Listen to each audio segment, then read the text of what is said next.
நலம் காக்கும் ஸ்டாலின், உங்கள் குடும்பத்தின் நலன் அரசின் பொறுப்பு. கட்டணமில்லா மருத்துவ சேவைகள். GT Holidays, South India's #1 travel brand. You know you are special when you're with GT Holidays. பழைய நகையை கொடுத்து வைட் 11 monthsல அதே அடைக்கு புது நகையை எடுத்துக்கோங்க. எக்ஸ்ட்ராவா ₹1 தர வேண்டாம். Magic old gold exchange. பாஜகவை எப்படி ஆர்எஸ்எஸ் வழி நடத்துதோ அதே மாதிரி அதிமுகவையும் ஆர்எஸ்எஸ் தான் வழி நடத்துது அப்படின்னு விஜய் ஒரு குற்றச்சாட்டு வச்சிருந்தாரு.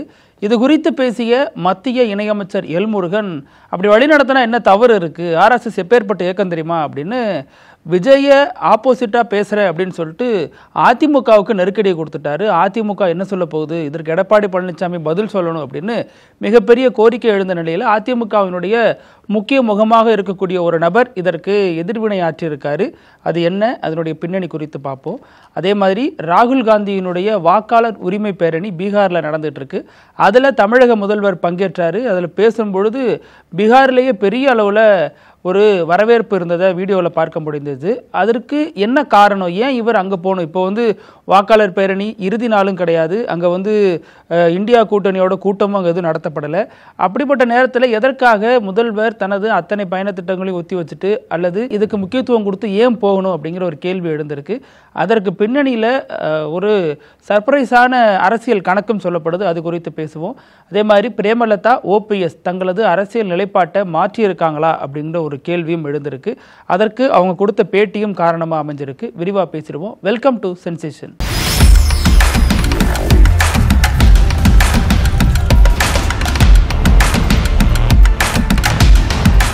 சமீபத்தில் விஜய் ஒரு இடத்துல மென்ஷன் பண்ணியிருந்தார். இது மாதிரி ஆர்எஸ்எஸ் எப்படி பிஜேபியை வழி நடத்துதோ அதே மாதிரி அதிமுகவையும் அதுதான் வழி நடத்துது அப்படின்னு சொல்லியிருந்தார். இதற்கு அதிமுகவினர் நேரடியாக எதிர்வினை ஆற்றலை அப்படின்னாலும் 1.5 மாதம் தான் ஆன கட்சி, நேத்தி இப்படிலாம் பேசாதீங்கன்னு எடப்பாடி பழனிசாமி மிக கடுமையாக விமர்சிச்சிருந்தார். அதற்கு காரணம் அவர் அதிமுகவினுடைய தலைமை குறித்த விமர்சனங்களை முன் வச்சது தான். அப்போது எம்ஜிஆர் கட்டி காத்த கட்சியை இப்போ யார் கட்டி காக்கிறா, தொண்டர்களுக்கு தெரியும் யாருக்கு வாக்களிக்கணும் அப்படிங்கிற அடிப்படையில் விஜய் பேசியிருந்ததுக்கு தான் அதிமுகவை சேர்ந்தவர்கள் பதில் அளித்திருந்தாங்க. இப்போ இதற்கு இணையமைச்சர் எல் முருகன் பதில் கொடுத்திருக்காரு. அதனால என்ன தப்பு, ஆர்எஸ்எஸ் வழி நடத்தினா என்ன தப்பு அப்படின்னு இன்னொரு இயக்கத்தை எப்படி ஒரு கட்டுப்பாட்டில் கொண்டு வராரு, இது எப்படி பேசலாம் அப்படிங்கிற ஒரு சர்ச்சையும் எழுந்திருக்கு. இவர் ஏன் அந்த கருத்து சொல்லணும், விஜய்க்கு பதில் சொல்லணும், விஜய்க்கு பதில் சொல்ல வேண்டியதானே, அதிமுக இதுக்கு சீனில் கொண்டு வராரு அப்படிங்கிற ஒரு பிரச்சனையும் எழுந்திருக்கு. அது மட்டும் இல்லாமல் எடப்பாடி பழனிசாமிக்கு எப்பா சவனன்னு கொஞ்சம் நேரம் சும்மா இருங்களாம்ப்பா, எங்கே ஏதாச்சும் ஒன்று பண்ணி என்ன ப்ரெஷரில் வச்சிருக்கீங்களே அப்படின்னு அவரும் கொஞ்சம் அப்செட் ஆகிருக்கிறதா சொல்லப்படுது. ஏன்னா சமீபத்தில் திருநெல்வேலிக்கு வந்த அமித்ஷா பூத் கமிட்டி மீட்டிங்கில் கலந்துக்கிட்டாரு. இந்த குமரி மண்டலத்துக்கான பூத் கமிட்டி மீட்டிங்கில் பேசும்பொழுது எடப்பாடி பழனிசாமி பெயரையே அவர் அவாய்ட் பண்ணிட்டாரு. அது மட்டும் இல்லாமல் கூட்டணி ஆட்சின்னு சொல்லி அவர் ஒரு நெருக்கடியை கொடுத்துட்டு போனார். அந்த இதோட சூடு ஆடுறதுக்குள்ள இப்போ எல் முருகன் அதிமுகவை ஆர்எஸ்எஸ் வழி நடத்தினா என்ன தவறு அப்படின்னு ஒரு கேள்வியை முன் வச்சிருக்காரு. இப்போ அதிமுகவா ஆர்எஸ்எஸ் திமுகவா அப்படிங்கிற ஒரு கேள்வியும் இதன் மூலமாக பலராலும் எழுப்பப்படுது. இப்போ இதற்கு அதிமுக பதில் சொல்லியே ஆகணும் அப்படிங்கிற ஒரு நெருக்கடிக்கு தள்ளப்பட்டிருக்கு. அதை நீட்சியா எடப்பாடி பழனிசாமி அறிக்கை கொடுப்பாரு, அதிமுகவில் முக்கிய தலைவர்கள் பேசுவாங்கன்னு எதிர்பார்க்கப்பட்ட நேரத்தில் இப்போ இது குறித்து செல்லூர் ராஜு பேசியிருக்காரு. என்ன சொல்லியிருக்காருன்னா, நாங்கள் யாருக்கும் அடிமையும் இல்லை, யாருக்கு எஜமானரும் இல்லை, எங்களுக்குன்னு தனி கொள்கை இருக்கு. எம்ஜிஆர் ஜெயலலிதா அந்த வழியில தான் வந்தாங்க, இப்போ அதே வழியில தான் EPSம் போறாரு அப்படின்னு இவருக்கு இருக்கக்கூடிய திராவிட உணர்வின் அடிப்படையில் பதில் கொடுத்திருக்காரு. ஆனாலும் எடப்பாடி பழனிசாமி சொன்னாதானங்க அது கட்சியினது அதிகாரப்பூர்வ அறிவிப்பா மாறும். எடப்பாடிக்கு என்ன தயக்கம், ஏன் அவர் தொடர்ந்து இதை பத்தி எதுவுமே பேச மாட்டேங்கிறாரு? அமித்ஷா போனாலும் அவர் ஒரு காரணம் சொல்றாரு, எல்லாத்துக்கும் காரணம் தான் சொல்றாரு ஒழிஞ்சு இவரது நிலைப்பாடு என்ன? கன்னியாகுமரியில் நடந்த RSS பேரணியை கொடியசைச்சு துவக்கி வச்சாருங்கிற ஒரே காரணத்துக்காக தலவாய் சுந்தரத்தை எடப்பாடி பழனிசாமி நீக்கினாரு அப்படிங்கிற ஒரு வரலாறு அதிமுகவில் சொல்லப்பட்டுட்டே வந்துச்சு. ஆனாலும் அவர் மீண்டும் கட்சியில் இணைத்துக் கொள்ளப்பட்டார். அதற்கு வேறு சில காரணங்கள் சொல்லப்படுது. கட்சிக்குள்ள நடந்த பஞ்சாயத்து, உள்ள நடந்த உட்குத்து வேலைகள், இதெல்லாம் தான் காரணம் அப்படின்னு சொல்லப்பட்டுச்சு.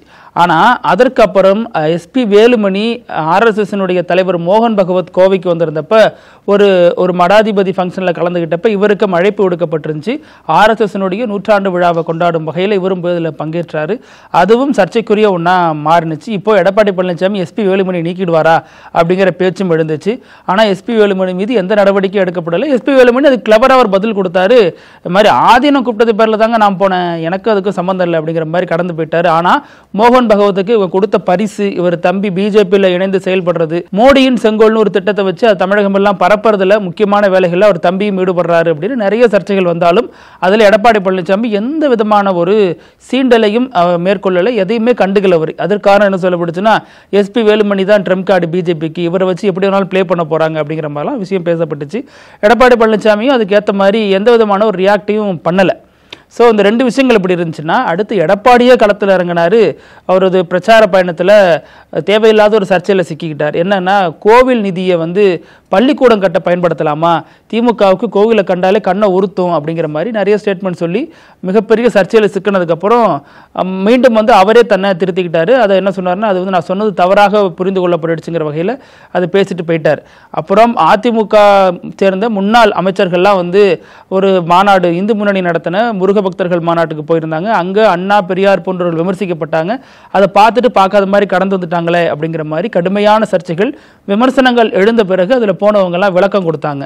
ஸோ இப்படி அதிமுக நீண்ட நாட்களாகவே பிஜேபியை தாண்டி ஆர்எஸ்எஸ்னுடைய நெருங்கிய கூட்டாளியாக மாறி இருக்கிற சூழல் உருவாயிடுச்சு அப்படின்னு பலரும் விமர்சித்துட்டு வர இதே நேரத்தில் தான் எல்முருகன் சொல்லி கிட்டத்தட்ட 24 மணி நேரம் கடந்திருக்கும். இப்போ வரைக்கும் பெரிய அளவில் எடப்பாடி பழனிசாமிகிட்டேருந்து எந்த விதமான ஒரு பதிலும் வரல. அப்போ அதிமுக என்ன ஸ்டாண்டில் இருக்கு அப்படிங்கிற கேள்வி எழுந்திருக்கு.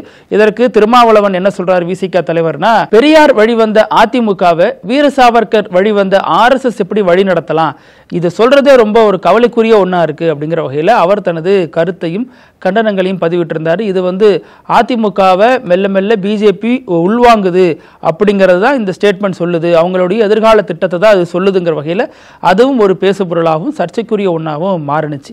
இதற்கு அடுத்து தான் செல்லூர் ராஜு இந்த மாதிரி திருமாவளவன் சொல்றாருன்னு கேட்டப்போ தான் அவர் பதில் கொடுக்குறாரு, எங்களோட கொள்கை வேற அப்படிங்கிறாரு ஒழிஞ்சு தெளிவாக இறங்கி இவர் அடிக்கலை அப்படிங்கிறதும் இதில் பார்க்க முடியுது. ஆர்எஸ்எஸ்க்கு ஏன் பயப்படுறாங்க, பிஜேபி கொள்கை ரீதியான ஒரு கட்சி அல்லது நாங்கள் காமன் மினிமம் ப்ரோக்ராம் போட்டு தான் பிஜேபியோட கூட்டணி போகிறோம் அப்படின்லாம் சொல்கிறாங்க. இது வரைக்கும் காமன் மினிமம் ப்ரோக்ராம்னா என்னன்னு தெரியல, என்ன போட்டாங்கிறது வெளிப்படையாக வரலை. ஸோ இப்படியெல்லாம் பேசிகிட்டு இருக்கிற நேரத்தில் தான் இதில் எதற்கு ஸ்பேஸ் கொடுக்குறாங்க அப்படிங்கிற ஒரு பேச்சும் எழுந்து வருது. எடப்பாடி என்ன பதில் சொல்ல போகிறார் அப்படிங்கிறதான் இதில் பெரிய அளவில் எதிர்பார்ப்பு எழுப்பி இருக்கு. எடப்பாடி இது வரைக்கும் மௌனமாக தான் இருக்கிறார் அப்படிங்கிறதான் இதுவரையில் செய்திகளின் அடிப்படையில் பார்க்க முடியுது. எடப்பாடி பழனிசாமி என்டிஏ கூட்டணி இப்படி ஒரு சிக்கல்ல இருக்கு அப்படின்னா, இந்த பக்கம் திமுக தலைவர் இந்தியா கூட்டணி வேற ஒரு சிக்கலுக்கு தள்ளப்பட்டதாக பேசப்பட்டுச்சு. என்ன அப்படின்னா, அந்த சிக்கல் பார்க்கறதுக்கு முன்னாடி இப்போ பீகார்ல முதல்வர் பங்கேற்று இருந்தார். தமிழக முதல்வர் நாடாளுமன்ற எதிர்க்கட்சி தலைவர் ராகுல் காந்தியினுடைய வாக்காளர் உரிமை பேரணியில் பங்கேற்றார். பீகார்ல நடந்துட்டு இருக்கு. பீகார்ல தான் எஸ்ஐஆர் அப்படின்னு சொல்லப்படக்கூடிய சிறப்பு தீவிர வாக்காளர் திருத்தம் அதெல்லாம் அங்கே மேற்கொள்ளப்பட்டுச்சு. அதில் 65 லட்சம் பேர் நீக்கப்பட்டிருக்காங்க. அதில் பெரும்பாலும் முஸ்லீம் தலித்து தான் இருக்காங்க அப்படிங்கிற ஒரு விமர்சனமும் சொல்லப்பட்டுச்சு. அதை அடுத்து தான் இவர் கர்நாடகாவில் ஒரு தொகுதியில், குறிப்பிட்ட ஒரு தொகுதியில் ஆய்வு பண்றப்ப அதில் நிறைய மோசடிகள் நடந்திருக்கு அப்படிங்கிறத இவர் வெளிப்படுத்தினார். அதற்கு நீங்கள் பிரமாண பத்திரம் போட்டு வாங்கப்பா அப்படின்னு தேர்தல் ஆணையம் எதிர்க்கட்சி போல ரியாக்ட் பண்ணலாமா அப்படிங்கிற கேள்வியும் எழுந்துச்சு. ஏன்னா தேர்தல் ஆணையம் தொடர்ந்து ராகுல் காந்தியை இந்த விஷயத்தில் ஒரு எதிர்க்கட்சி தலைவருங்கிறத தாண்டி பிஜேபி மாதிரியே ரியாக்ட் பண்ணுது அப்படிங்கிறதா சர்ச்சைக்குரிய ஒன்றா பார்க்கப்படுது. இந்த விவகாரத்தில் தான் ராகுல் காந்தி இனிமே இவங்களை நம்பி பலன் இல்லை அப்படிங்கிற அடிப்படையில் பீகாரில் தனது வாக்காளர் உரிமை பேரணியை தொடங்கினார். அதற்கு ஏகோபித்த ஆதரவு கிடைச்சிச்சு. இதன் அடுத்த கட்டமாக தனது கூட்டணி, அதாவது இந்தியா கூட்டணியில் இருக்கக்கூடிய பல தலைவர்களையும் அழைத்து அந்த கூட்டணிக்கு வலு சேர்க்கும் விதத்தில் ராகுல் காந்தி ஒரு திட்டத்தை தீட்டினார். அதை அடுத்து தான் தமிழக முதல்வர் அந்த கூட்டணியில் போயிட்டு நேற்று பேசினார். அந்த பேரணியில் போயிட்டு நேற்று பேசினார். அப்போது அவர் பேச பேச கரகோஷங்கள் அதிர்ந்துச்சு. பீகாரில் அது முக்கியமான ஒரு ஸ்பீச்சாக பார்க்கப்படுது. ஏன்னா அதை மொழிபெயர்த்தது நம்ம ஊர்லேருந்து போன இளைஞர் தமிழ்நாடு காங்கிரஸ் கட்சியின் பொதுச் செயலாளராக இருக்கக்கூடிய அலிமல் புகாரி. இவர் போயிட்டு மொழிபெயர்த்தார். அந்த மொழிபெயர்ப்பு அங்கே மிக அதிக அளவுள்ள உணர்வு ரீதியாக கனெக்ட் ஆகிடுச்சு. இவர் சொன்னதை அப்படியே அவர் டிரான்ஸ்லேட் பண்ணியிருக்காரு அப்படிங்கிற வகையில் அது பெரிய அளவில் ஒரு சோசியல் மீடியாவில் பேசுபொருளாக மாறிட்டு வந்துச்சு. முதல்வர் தேர்தல் ஆணையத்தை சாடுறாரு, இவங்க கீ கொடுத்தா ஆடுற பொம்மையாக மாறிடுச்சு தேர்தல் ஆணையம்னு மிக கடுமையான விமர்சனங்களையும் முன்வைக்கிறாரு. அப்போது அதில் என்ன ஒரு விமர்சனம் எழுந்துச்சு அப்படின்னா, முதல்வராக இருக்கட்டும், நம்ம தமிழக முதல்வராக இருக்கட்டும், அல்லது பீகாரினுடைய எதிர்க்கட்சி தலைவர் தேஜஸ்வி யாதவாக இருக்கட்டும், அப்புறம் நாடாளுமன்ற எதிர்க்கட்சி தலைவர் ராகுல் காந்தியா இருக்கட்டும், இவங்க 3 பேருமே வாரிசு. பார்த்தீங்களா, எல்லாருமே ஒரு வாரிசு அடிப்படையில் தான் அவங்க வந்து செயல்படுறாங்க அப்படிங்கிற மாதிரி விமர்சனம் முன்வைக்கப்பட்டுச்சு. ஆனாலும் பீகாரில் இதற்காக கூடியிருந்த கூட்டம் வந்து அதையெல்லாம் பொருட்படுத்தாம வாக்காளர் உரிமை குறித்து பேசும்பொழுதெல்லாம் உணர்ச்சி வசப்பட்டு கைத்தட்டினாங்க. அப்புறம் தமிழ்நாட்டிலேருந்து வந்திருக்கேன்னு முதல்வர் அவருக்கே உரிய பாணியில் பேசினதும், பேச்சின் இறுதியில இந்த சட்டமன்ற தேர்தலில் இவங்க ஜெயிக்க போறாங்க, தேஜஸ்வி யாதவ் காங்கிரஸ் கூட்டணி ஜெயிக்க போகுது, அதில் நான் வந்து உரையாற்றுவேன் அப்படின்னு சொன்னதும் மிகப்பெரிய அளவில் ஒரு முக்கியமான ஒரு தாக்கத்தை ஏற்படுத்தினதாக பார்க்கப்பட்டுச்சு. இதில் என்ன காரணம் முதல்வர் கலந்துக்கிறதுக்கு அப்படின்னா, முதல்வரை பொறுத்த வரைக்கும் இப்போ எஸ்ஐஆர் பீகாரில் கொண்டு வரப்பட்ட போதே இங்கே அவர் கண்டனத்தை பதிவு பண்ணார். என்ன சொன்னார்னா, இதே மாதிரி தமிழ்நாட்டுக்கும் ஒரு நிலை வரும், நம்மளாம் ரொம்ப கவனமாக இருக்கணும் அப்படின்னு பூத் ஏஜென்ட்கிட்டையும் கட்சி நிர்வாகிகள்கிட்டையும் பல முறை வந்து இது குறித்து எச்சரிக்கை கொடுத்திருந்தார். அதன் நீட்சியாக தான் இதை பார்க்கணும் அப்படின்னு சொல்லப்படுது. முதல்வர் அங்கே போயிட்டு இப்படி பண்ணுறதுனால அடுத்து இங்கே வந்தால் எப்படி ரியாக்ட் பண்ணணும், எப்படி எதிர்கட்சிகளை ஒருங்கிணைக்கணுங்கிறதுக்காகத்தான் அவர் வந்து ஒரு விசிட் போயிருக்காரு அப்படின்னு சொன்னாலும், இதற்கு பின்னணியில் வேறு சில அரசியல் கணக்குகள்லாம் சொல்லப்படுது. என்ன அப்படின்னா, இங்கே நீண்ட நாட்களாகவே பேசப்பட்ட ஒரு விஷயம் விஜய் கூட்டணி. யாரோட கூட்டணி அப்படின்னா, விஜய் காங்கிரஸோட கூட்டணி வைக்க போறாரு, 70-80 சீட்டுகள் வரைக்கும் தரதுக்கான பேரம்லாம் பேசிட்டாங்க, துணை முதல்வர் தரப்போகிறாரு. அது மட்டும் இல்லாமல் ராகுல் காந்தியை விஜய் சந்திக்கிறதுக்கான அப்பாயின்மெண்ட் கேட்டு சில நகர்வுகளும் நடந்துகிட்டு இருக்கு. டெல்லியில் காங்கிரஸ் எம்பியை சந்திச்சு விஜய் கட்சியின் முக்கிய நிர்வாகிகள்லாம் பேசிட்டாங்க அப்படின்னு ஏகப்பட்ட விஷயங்கள் ரெக்க கட்டி செய்திகளாக கடந்த காலங்களில் பறந்து வந்துச்சு. அதற்கு விஜய் ராகுல் சந்திச்சுட்டா அரசியலில் பெரிய திருப்பம் ஏற்படும் தமிழ்நாட்டு அரசியலில் அப்படிங்கிற ஒரு கோணமும் முன்வைக்கப்பட்டுச்சு. அது மட்டும் இல்லாமல் இங்கே இருக்கக்கூடிய காங்கிரஸ் நிர்வாகிகள் பலரும் இதை விரும்பினாதாகவும் செய்திகளை பார்க்க முடிச்சு. குறிப்பாக நிறைய பேர் அடிபட்டுச்சதில் திருநாவுக்கரசிலிருந்து, ஏன்னா திருச்சி தொகுதியை அவர் தொகுதி இந்த முறை மதிமுக கொடுத்தாங்க, அந்த அதிருப்தியில் அவர் இருந்தார். அது மட்டும் இல்லாமல் மாணிக்கம் தாக்கூர் அவருக்கும் சில அதிருப்திகள் இருந்ததாக சொல்லப்படுது. இது மாதிரி நிறைய பேர் காங்கிரஸ் கட்சிக்குள்ளே நிறைய பேர் வெளிப்படையாகவே சொன்னாங்க விஜய் கூட போனால் என்ன தப்புங்கிற மாதிரிலாம் கேட்டாங்க. அப்புறம் அங்கங்கே போஸ்டர்லாம் ஒட்டினாங்க, இது மாதிரி இவர் தான் துணை முதல்வர் எங்கள் செல்வ பிறந்தகைக்கு தரணும் அப்படிங்கிற மாதிரி போஸ்டர்லாம் ஒட்டினாங்க. அதுவும் இல்லாமல் கூட்டணி ஆட்சி குறித்த கோஷங்கள்லாம் காங்கிரஸில் சமீப காலமாக வலுவடைஞ்சிச்சு. ஸோ இதன் நீட்சியாக எங்களுக்கு தொகுதி வந்து 80 வேணும் அப்படிங்கிற மாதிரிலாம் திமுகவை நிர்பந்திச்சதாகவும் சொல்லப்பட்டுச்சு. இந்த நேரத்தில் தான் தமிழ்நாட்டுக்குள்ளே இப்படி ஒரு அதிர்வலைகள் வர்றதை முதல்வர் விரும்பலை. அதனால் அங்கேயே போயிட்டு நம்ம டைரெக்டாக கட்சியினுடைய தலைவர்கிட்டே பேசிட்டா பிரச்சனை சார்ட் அவுட் ஆகிடும். அது மட்டும் இல்லாமல் அங்கே போயிட்டோம்னா நம்மளுடைய நட்பு வட்டாரத்தின் அடிப்படையில் அதை வந்து வேறு கோணத்தில் நம்ம எடுத்துகிட்டு போயிடலாம் அப்படின்னு முதல்வர் ஒரு பிளான் போட்டதாக சொல்லப்பட்டுச்சு. அதன் நீட்சியாகவும் இந்த பயணம் இருந்துச்சு அப்படின்னு சொல்லப்படுது. அது யாருக்கு பதில் சொல்கிறார் அப்படின்னா, இங்கே இருக்கக்கூடிய காங்கிரஸ் தலைவர்களுக்கு முதல்வர் பதில் சொல்லியிருக்காரு அப்படிங்கிறது தான் இந்த பயண திட்டத்தினுடைய இன்னொரு பக்கமாக பார்க்கப்படுது. அப்புறம் இன்னொரு பக்கம் பார்த்தோம் அப்படின்னா, ஆகஸ்ட் 30 நம்ம லண்டன் போறதாக ஒரு செய்தி சொல்லப்படுது. முதல்வர் லண்டன் போக போறாரு அப்படின்னு. அது மட்டும் இல்லாமல் இப்போதான் அவரது 50வது திருமண நாள் விழா கொண்டாடப்பட்டுச்சு. அதில் தனது கூட்டணி கட்சி தலைவர்கள் எல்லாரையும் அழைச்சி விருந்தெல்லாம் வச்சிருந்தாரு. அதிலே நிறைய விஷயங்கள் பேசப்பட்டதாக சொல்லப்பட்டுச்சு. இப்போ இந்தியா கூட்டணி வலுவாக இருக்கணும் அப்படிங்கிறதான் முதல்வரது திட்டமாக இருக்குது அப்படின்னு சொல்லப்படுது. தமிழ்நாட்டில் அதை நிறைவேற்றி காட்டினார். 2019 இப்படி ஒற்றுமையாக இருந்தால் இப்படிலாம் ஜெயிக்கலாம் அப்படிங்கிறத நிறைவேற்றி காட்டியவர் இந்த முதல்வர் தான் அப்படின்னு சொல்லப்பட்டுச்சு. இப்போது இதில் சர்ச்சையே இல்லையா அப்படின்னு கேட்டால் சர்ச்சை கண்டிப்பாக இருக்குது. அதில் என்ன சொல்கிறாங்கன்னா, முதல்வர் வந்து ஏன் போகிறாரு, ஆன்டி பீகாரி தானே இவர் அப்படிங்கிற ஒரு குற்றச்சாட்டை பிஜேபி வைக்கிறாங்க. இங்கே வந்து பீகாரினா வந்து பானிபூரி போடுவாங்க, கட்டட வேலைக்கு வருவாங்க, நாங்கள் திராவிட மாடல், நாங்கள் உயர்ந்துட்டோம் வளர்ந்துட்டோம்னு சொன்னீங்களே, இப்போ ஏன் பீகாருக்கு நீங்கள் போகிறீங்க அப்படின்னு பிஜேபி கடுமையான குற்றச்சாட்டுகளை முன்வைக்குது. அது மட்டும் இல்லாமல் அங்கே இருக்கக்கூடிய பிரசாந்த் கிஷோர், இப்போ ஒரு கட்சி ஜன் சுராக்னு ஒரு கட்சி வச்சு நடத்திட்டு வர்றாரு இல்லையா, அவரும் வந்து கடந்த இடைத்தேர்தலாம் பெரிய அளவில் அவரால் சோபிக்க முடியல. இருந்தாலும் அவரும் இதை விமர்சிச்சிருக்காரு. இங்கே வந்து ஆன்டி பீகாரி அப்படிங்கிற மாதிரி அவர் ஒரு ஸ்டேட்மெண்ட்டை முன் வச்சிருக்காரு. ஆனாலும் அது என்ன சொல்லப்படுதுன்னா, அவருக்கு எத்தனை % ஓட்டு இருக்குது களத்தில், இவரெல்லாம் வந்து எப்படி பேசலாம், இவர் தான் தமிழ்நாட்டுக்கு எதிரான சில வேலைகள்லாம் செய்கிறாரு, இங்கே வந்து முதல்வருக்காக வேலை பார்த்தாரு, அதற்கு முன்னாடி பிரதமருக்காக வேலை பார்த்தாரு, அப்புறம் விஜய்க்காக வேலை பார்த்தாரு, விஜய் தனித்து தான் இருப்பாரு, 234 தொகுதிகளில் விஜய் தனித்து போட்டியிட போறாரு அப்படின்னு பிரசாந்த் கிஷோர் ஒரு ஸ்டேட்மெண்ட் சொல்ல போக, அது விஜய்க்கு பிடிக்காம போனதுனால தான் பிரசாந்த் கிஷோர் தன்னை விலக்கிக்கிட்டாரு தாவேக்காவிலிருந்து அப்படின்லாம் பல கோணங்கள் முன்வைக்கப்படுது. அப்போது தமிழிசை சவுந்தரராஜன் கூட ஒரு ஸ்டேட்மெண்ட் சொல்லியிருக்காங்க, ஹிந்தி தெரியாது போடா அப்படின்னு டிஷர்ட்டை போட்டு நீங்கள் அங்கே போய் பிரச்சாரம் பண்ணுவீங்களா அப்படிங்கிற ஒரு கேள்வியும் அந்த சைட்லேருந்து வைக்கப்பட்டிருக்கு. இவ்வளோ பதட்டப்படுறதுக்கு காரணமே முதல்வருடைய பேச்சு அங்கே பெருமளவில் எடுபட்டது தான் காரணம் அப்படின்னு திமுகவினரும் அதற்கு கவுண்டர் அட்டாக் கொடுத்துட்டு வராங்க. இப்படி பிரசாந்த் கிஷோரால சில விஷயங்கள் பண்ண முடியாதனால தான் விஜய் தனது கட்சியில் இருக்கக்கூடிய தேர்தல் வியூக ஆலோசகர்களாக இருக்கக்கூடிய ஜான் ஆரோக்கியசாமி, ஆதவ் அர்ஜுனா இவங்க 2 பேர்ட்டையும் ஒரு அசைன்மெண்ட் கொடுத்ததா சொல்லப்படுது. அந்த அசைன்மெண்ட் என்ன அப்படின்னா, திமுக கூட்டணியை முதல்ல உடைங்க அப்படிங்கிறதான். அதற்காக தான் விஜய் தனது முதல் மாநாட்டிலேயே கூட்டணி ஆட்சி அமைப்போம், கூட்டணி கட்சிகளுக்கும் அமைச்சரவையில் இடம் கொடுப்போம் அப்படிங்கிற ஸ்டேட்மெண்ட்லாம் சொன்னார். அது பெரிய வலை வீசினார். ஆனால் விசிகா போன்ற கட்சிகள் அதில் சிக்கலை. ஏன்னா அந்த ஸ்டேட்மெண்ட்டை தொடர்ந்து வச்சது விசிகா. அதன் அடிப்படையில் அவங்க உள்ளே வந்துருவாங்க, நம்ம கூட வந்துருவாங்கன்னு அவர் சொன்னாலும் அதற்கான வாய்ப்புகள் அங்கே பிரகாசமாக இல்லை. இந்தியா கூட்டணி உறுதியாகவே தொடர்ந்துச்சு. அப்புறம் சிபிஎம், சிபிஐ போன்ற கட்சிகள், அதை தொடர்ந்து காங்கிரஸுக்கு விஜய் வலை வீசினார். அதனால தான் அந்த மாநாட்டில் மிக கடுமையாக பிஜேபியை அட்டாக் பண்ணி பேசினார். அதற்கு பின்னணியில் அவர் காங்கிரஸ் கூட எப்படியாச்சும் சேர்ந்துடணும் அப்படிங்கிற திட்டம் தான் இருந்துச்சுன்னு சொல்லப்பட்டுச்சு. இப்போ அதற்கெல்லாம் தான் முதல்வர் வந்து பெரிய இடியை இறக்கிட்டாரு அப்படின்னு சொல்றாங்க. அவங்க கனவுலேயே மண்ணள்ளி போட்டாரு ஒரு விஜய் கட்சி. இதை பெருசா நம்பிட்டு இருந்தாங்க, காங்கிரஸ் வந்துட்டுனா பெரிய அளவில் ஒரு வாக்குகள் மாற்றம் நடைபெறும், அதன் அடிப்படையில் நம்ம மிகப்பெரிய ஒரு இடத்தை பிடிப்போம் இந்த 2026 தேர்தலில் அப்படின்னு விஜய் நம்பின நேரத்தில் ஸ்டாலினோட இந்த மூவ் அந்த கனவு எல்லாம் நொறுக்கிடுச்சு அப்படின்னு சொல்லப்படுது. அது மட்டும் இல்லாமல் விஜய்க்கு ஒரு ஹோப் இருந்துச்சு. என்ன அப்படின்னா, இதற்கு முன்னாடி ராகுல் காந்தி தமிழ்நாடு வரும்போது போகும்போதெல்லாம் திமுக மீது அவருக்கு பெரிய ஒரு அபிப்பிராயம் இல்லாமலே இருந்துச்சு. முன்னாள் முதல்வர் கலைஞர் இருந்த பொழுதெல்லாம் கலைஞரை வந்து அவர் பெருசாக சந்திக்க மாட்டார். வரும்பொழுது போகும்பொழுதும் இவரை சந்திக்காமல் வேறு சிலர் சந்திச்சுட்டு அப்படியே போயிடுவார். இதெல்லாமே அந்த காலகட்டங்களில் பெரிய சர்ச்சைக்குரிய ஒன்றா பார்க்கப்பட்டுச்சு. ஆனால் கலைஞர் மறையும் தருவாயிலிருந்து ராகுல் காந்திக்கு கலைஞர் மீதான அந்த விருப்பம் அப்படிங்கிறது ரொம்ப அதிகமானுச்சு. அவரை புரிந்து கொள்ள ஆரம்பித்தார். அதனால தான் அந்த விருப்பத்தின் அடிப்படையில் ரொம்ப நெருக்கமாகவே மாறினார். இப்போ முதல்வர் ஸ்டாலினும் அவருக்குமான பிணைப்பு அப்படிங்கிறது ஒரு அண்ணன் தம்பிகளுக்கான ஒரு பிணைப்பு மாதிரி தான் இருக்கு. அதனால தான் சைக்கிளிங் போறப்ப அவர் இவரை கூப்பிடுறதா இருக்கட்டும், இவர் அன்பாக ட்வீட் போடுறதா இருக்கட்டும் அப்படின்னு 2 பேருக்கு இடையிலான அந்த பிணைப்புங்கிறது ரொம்ப அதிகமா இருக்கிற நேரத்தில் அந்த விரிசலை 2 பேருமே விரும்ப மாட்டாங்க.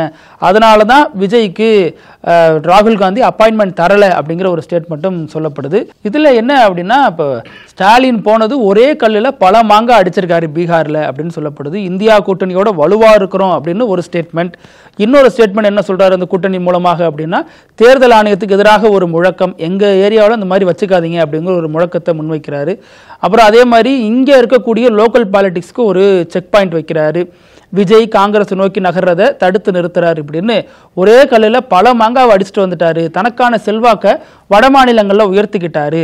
தான் ஒரு நேஷனல் ஸ்டார் அப்படிங்கறது இதன் மூலமாக ப்ரூவ் பண்ணியிருக்காரு அப்படின்னு நிறைய விஷயங்கள் இது குறித்து பேசப்பட்டு வருது. இதுல இன்னொரு கோணமும் இருக்கு. இன்னொரு கோணம் என்னன்னா, விஜய் மிக கடுமையாக பல தரப்பாலும் இப்போ விமர்சிக்கப்படுறாரு.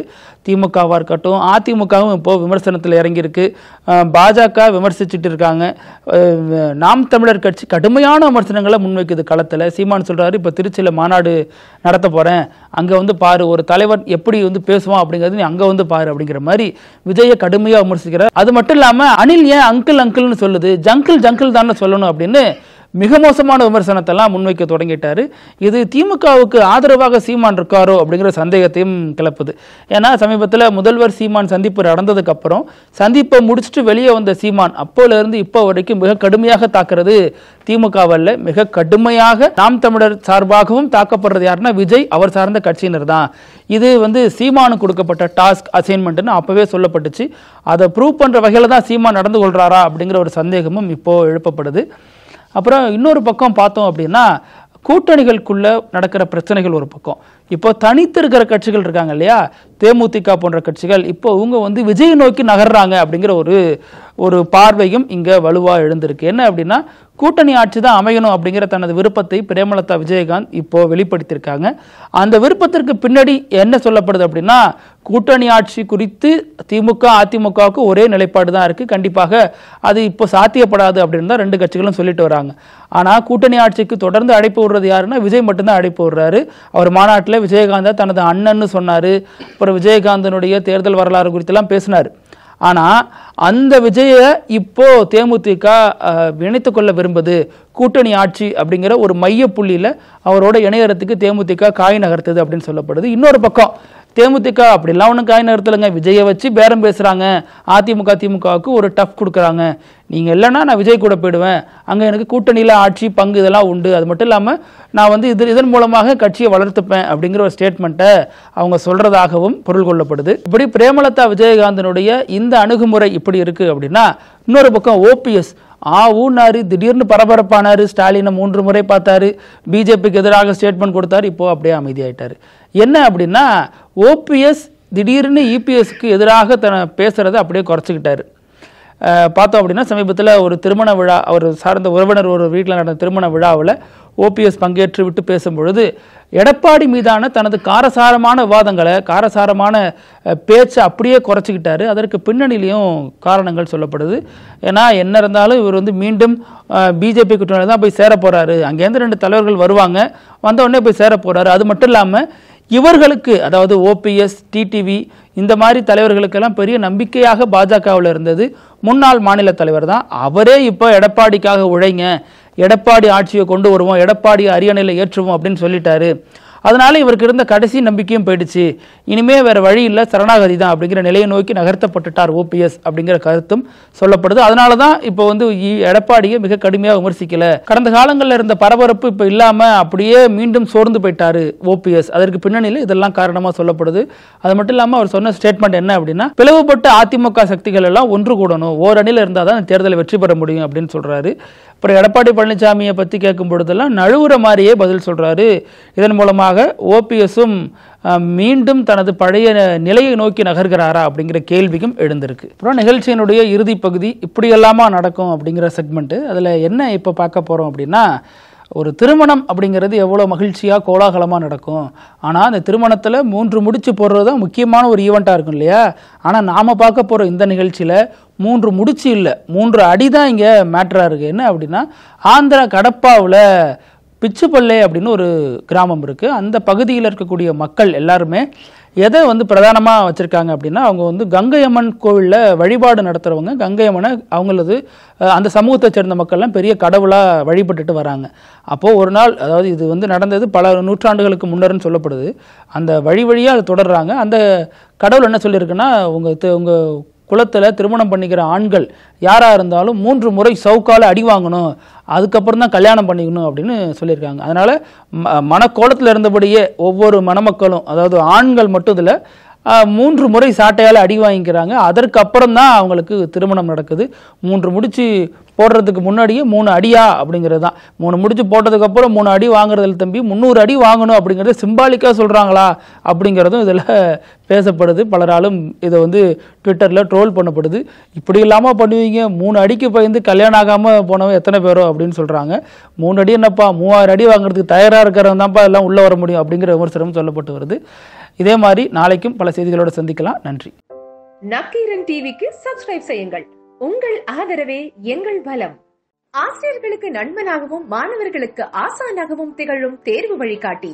ஒவ்வொரு பாடத்திற்கும் அனுபவமிக்க ஆசிரியர்களின் துல்லியமான தெளிவான விடைகள். CNC இருக்கு, தேர்வு பயம் எதற்கு? இது தீரன் பப்ளிஷிங் ஹவுஸ் விற்பனை வெளியீடு.